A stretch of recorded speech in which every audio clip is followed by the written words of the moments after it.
Xo'sh, assalomu alaykum aziz o'quvchilar. Bugun sizlar bilan tanlash operatori if else haqida gaplashib o'tamiz. If elsening umumiy ko'rinishini oldingi darslarimizda ko'rsatib o'tgandik.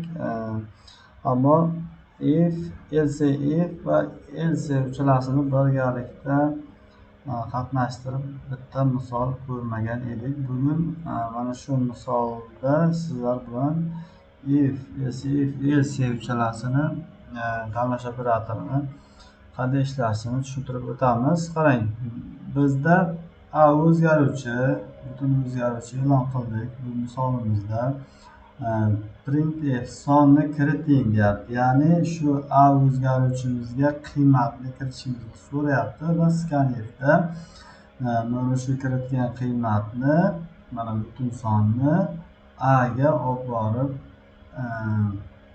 o'zlashtirib qo'yapti. Misol uchun -5 ga qilsak, amiz keyin -5 bo'ladi. Qarang, bu yerda bu operatorimiz ishlab boshladi. Mana if agar amiz 0 dan katta bo'lsa, biz kiritgan sonimiz 0 dan katta bo'lsa, musbat deb chiqarsin. Aks holda yana else if tekshiryapti.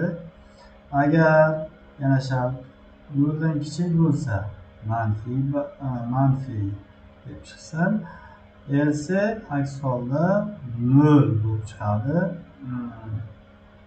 Javobimiz. Bu dasturni ishlab ko'ramiz.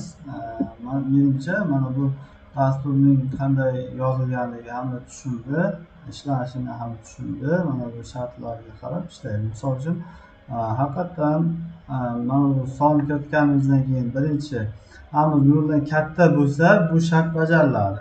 Agar bu unaqa bo'lmasa, pastga o'tadi. Buni tekshirib ko'radi. Bu ham to'g'ri kelmasa, kichik bo'lmasa, avtomatik holda keyingisiga to'g'ri keladi. Boshqa musbat, manfiy yoki 0 bo'ladi. Shuning uchun birinchisi bajarilsa, dasturimiz shu yerda to'xtaydi. Bajarilmasa, keyingi shartni tekshirib qo'yaveramiz. Mana shunday ishlab ketadi. Shu bilan bugungi if else operatorimizni tushunib oldik.